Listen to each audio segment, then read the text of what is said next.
Right, today we're continuing with our theme on the ecumenical councils. And I was going to speak about the pre-ecumenical council period. Now, I cannot go into, through the lack of my poor mind, to remember every detail of every situation that happened prior to the First Ecumenical Council. But there were some issues which became more universal arguments across the churches. And such of these were, there was a controversy about whether or not we baptize every convert coming into the church who had some form of baptism among the heretics. So this was one of the disputes of the time. There was another dispute about the dating of Pascha, where we hold it on the after first full moon, after the 31st of March, and always on a Sunday after the Jews, as we hold it now, or whether you hold it on the 40th day of Nicaea, the month of that, as some people in Asia held, and which was even followed in Ireland among the Celts for some time, and not necessarily on a Sunday, but held Pascha on any day of the week in which it happened, the 40th day happened to fall. So this was another dispute which is very common. And in those disputes, what you tend to see is regional councils being called that would decide the particular practice in that particular place. And then you would sort of get a harmony between the various regions on this, because they all agree with each other. You do see that the Bishop of Rome was interested and tried to write letters to Asia to get them to follow the same practice on Easter as with everybody else. But you also see that weren't really sort of ignored in that opinion as well. And so there wasn't a sense of anybody. The Bishop of Rome had a self-sense at least, and I think that this would be sort of justified by a sense of tradition, of legitimate sense, of having a general oversight of all the churches, a centre of union, and when a church was sort of not following the norm of the churches, that he would write to them and challenge their opinion. But we also see that he didn't have an absolute authority over the churches, and he just simply wrote to them expressing his thoughts on that. We had a legitimacy to actually make a comment, because otherwise, I, as a bishop of one diocese or a priest here, it's not my place to start writing letters to the other priests and making comments to them as if they should be following this or that custom. That's the bishop's job, to be writing to the presbyters, to guide them into and there's a certain level of authority where he is correcting them in the matters of tradition and say that they should follow along. It's his job to be looking out, overseeing all the parishes and say, oh, you're not following the traditions of the church. Not demanding his opinion or his idea and opposing his opinion and idea in the parishes, but to bring them, to write to them to say, look, this is a tradition of the church, we should, in the harmony of the diocese, we should be following this way. And there's a certain rightness to do that. But the Pope of Rome, though he could write, he had no authority to impose it or excommunicate people. Though sometimes he might decide if there's something particularly bad, he would excommunicate. He would say, I don't want to go into communion with you because you're not following this way or that. So there's this little spits and spats between them. But there wasn't an absolute sense of this communion. And so some of the churches carried on, and we have saints on sort of both sides of the disputes nowadays, even if they for a moment said we're not in communion with each other. Nevertheless, God keeps them in there. So we don't see any absolute sense of any single bishop having an authority to call an ecumenical council or order everybody to do that. But we do see the Bishop of Rome and the senior bishops, Alexandria, Antioch, having a certain amount of say or reaching beyond the diocesan boundaries. He reached beyond that, or even the regional boundaries in the case of Rome. He felt free to write letters to anywhere in the world, and which is fair enough. He is the Bishop of Rome, or nowadays Constantinople, is a centre of communion of all the bishops, and he has a place to challenge those who wish to, he thinks, maybe a breaking from holy tradition, going on their own path, becoming a schismatic, not keeping in the unity of the churches.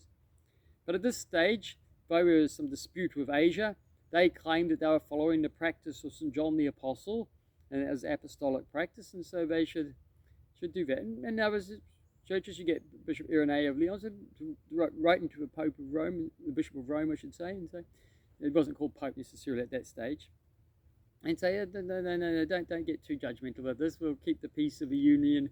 We allow some variety of customs and practices on these things. So there was a sense of tolerance now, and which you see amongst modern Orthodox now.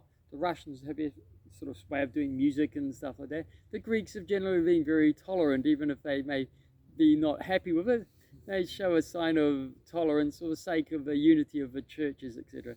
But sometimes you get to a certain stage where certain actions happen where that tolerance is pushed to the limit. So in the early church, the decisions of what the tradition was usually done at a regional or even what we'd call a patriarchal level now, because that's the only authority to call a councils. But there was no authority of any of the bishops to call a council of all the bishops.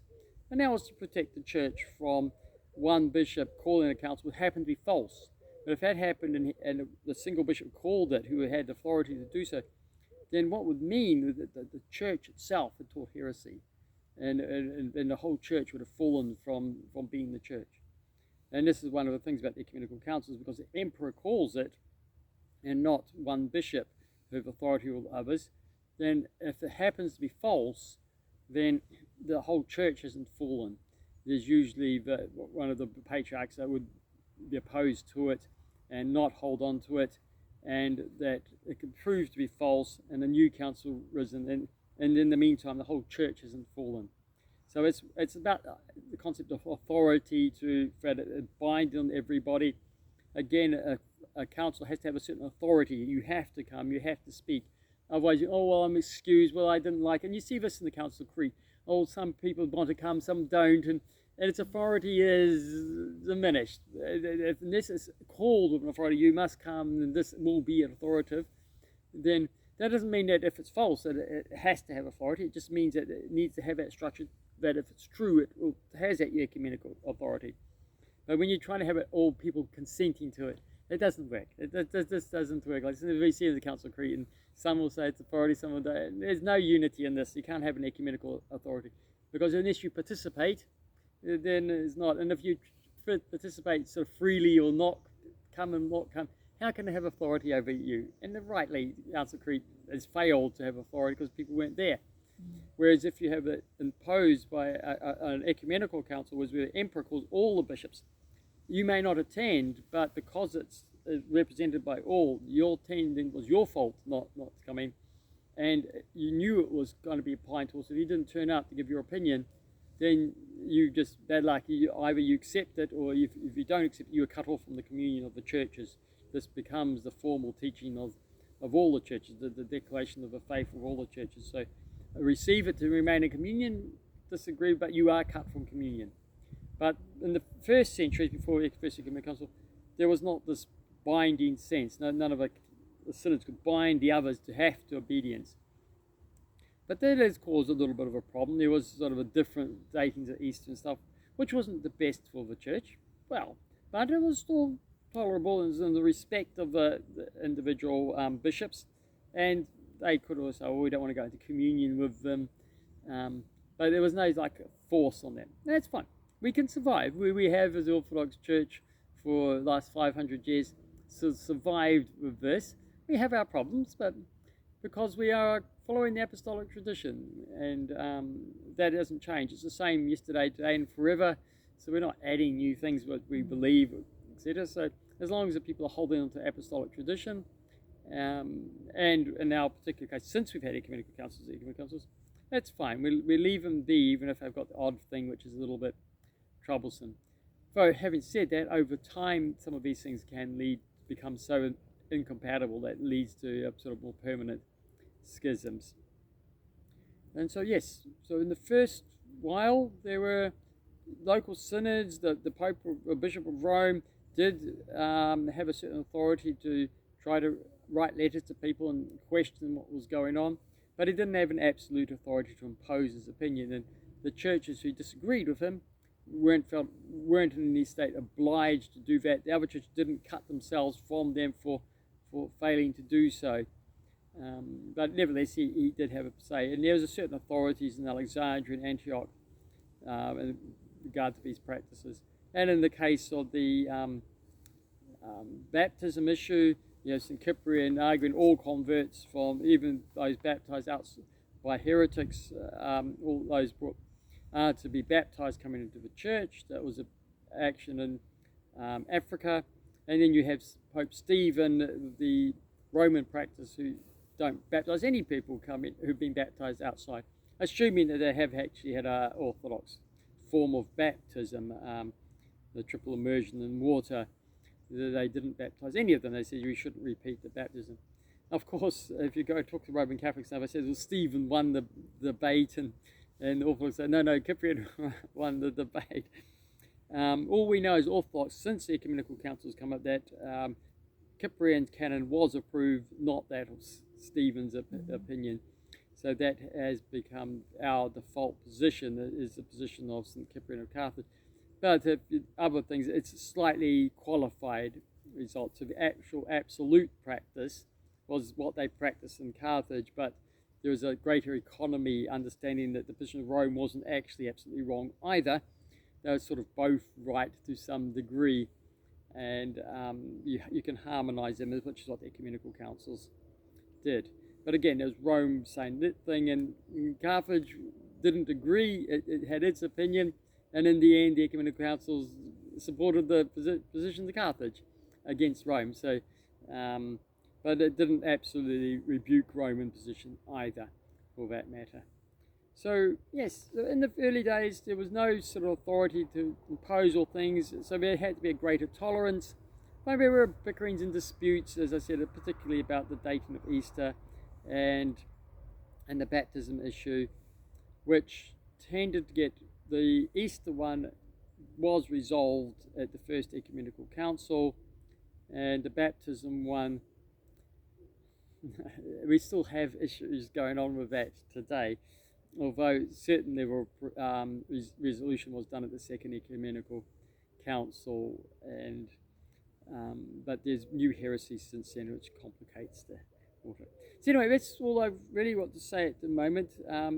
You see some disputes and stuff. You see Bishop Irénée of Lyon, which is just an important see in France, happy to write to the Bishop of Rome and say, hey, don't be too strict, but you do see the Bishop of Rome exercising a wider jurisdiction, and so we do have sort of these higher sees, and Rome would have been the first of them and a certain priority amongst them, but it wasn't, in a sense, able to impose itself on everybody.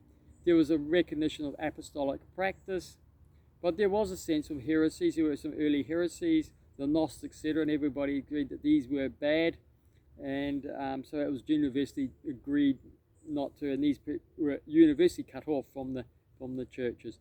So there was a sense of mutual communion and recognition of communion and recognition of their thoughts, probably a greater degree of tolerance. So generally in the Easter thing, most regions actually followed the modern practice. Now, just Asia, one biggest region, didn't do so. But it didn't feel any pressure to have to do so until the ecumenical councils came along and said that they should all follow the same date, but for the sake of uniformity, not for the sake that they were doing anything necessarily absolutely wrong.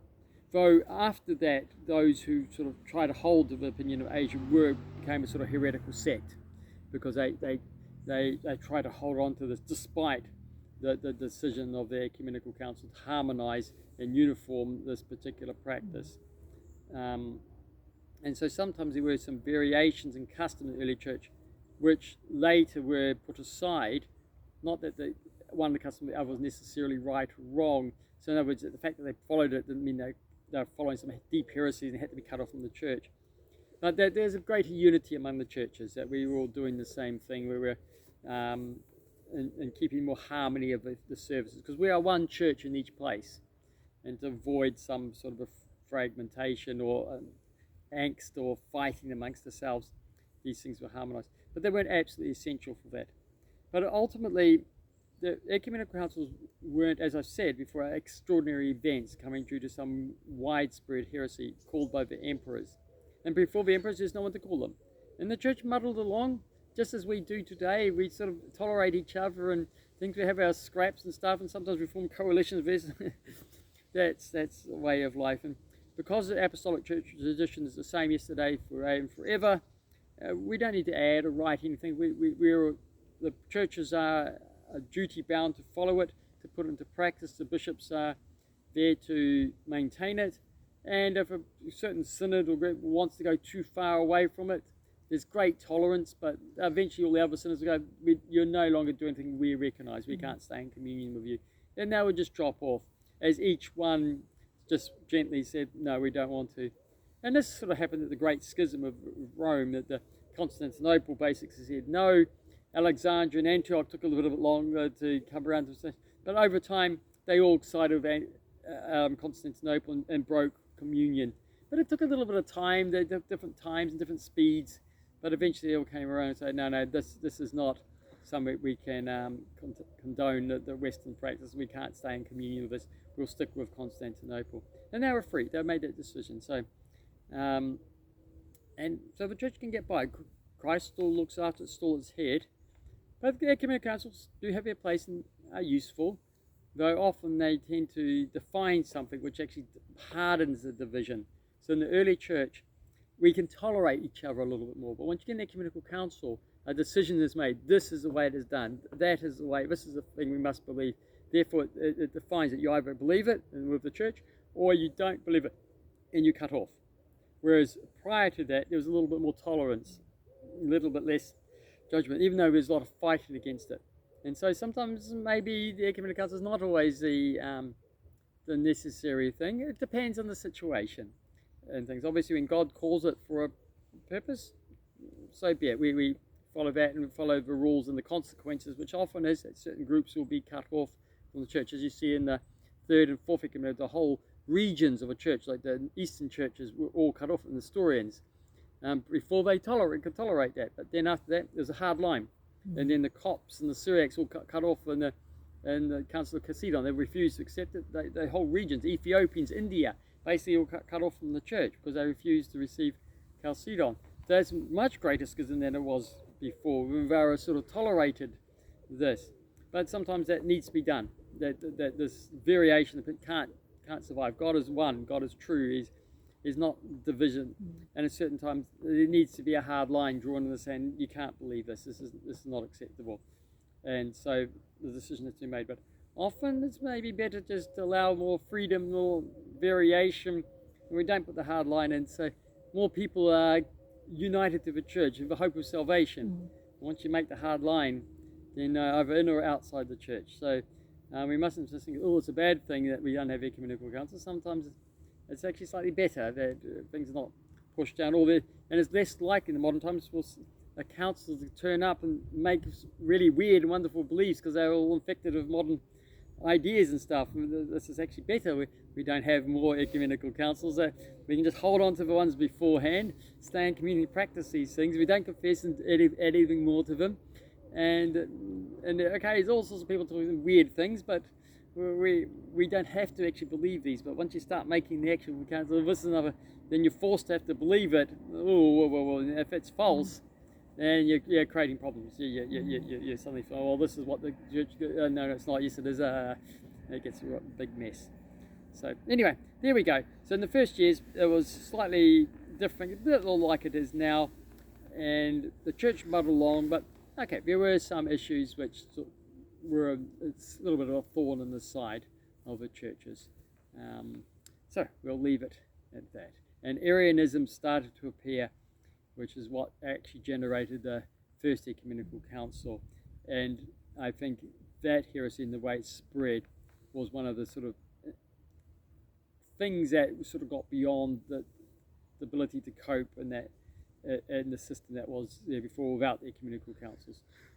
Well, at least thinking that God called it to get rid of that heresy. So, but God did all things as He willed and brought the state into line.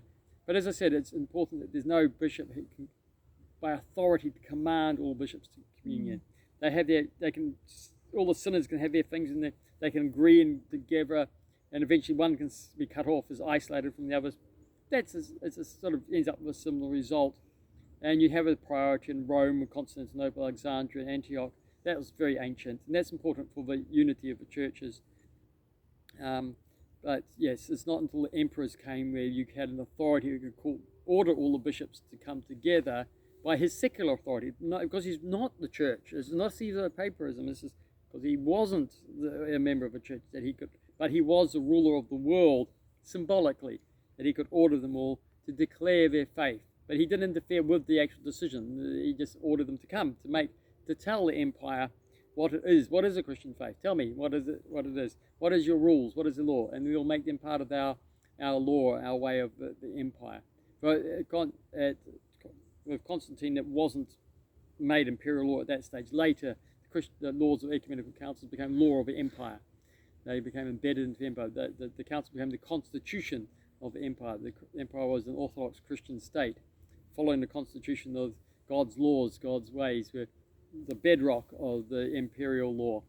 And then all their laws on top of that dealt with other things, which is beyond what the church thinks. The church doesn't always deal with every detail of secular life. Christ says, what's it to do with me, your inheritance? This is not what the church is worried. They're worried about the laws to eternal life, to become like Christ. The laws of the world are not the church's business. And that's why the state has a place to be dealing with these, because they are real issues of the secular life. And the state should do that in the context of consistency of the church law. So the emperors started, when they became Christians, started having interest in what does the church believe, what are your laws. And so this is the Ecumenical Council, really imperial councils that they are for the empire, the Christian people underneath the emperor, to have their practices in the Orthodox Christian faith. So they're not necessary for church life, but they do help useful things to affirm truth over heresy. Okay, that'll do for this week. And next week we'll talk a bit more about the First Ecumenical Council. First to God. Any questions? No. All right.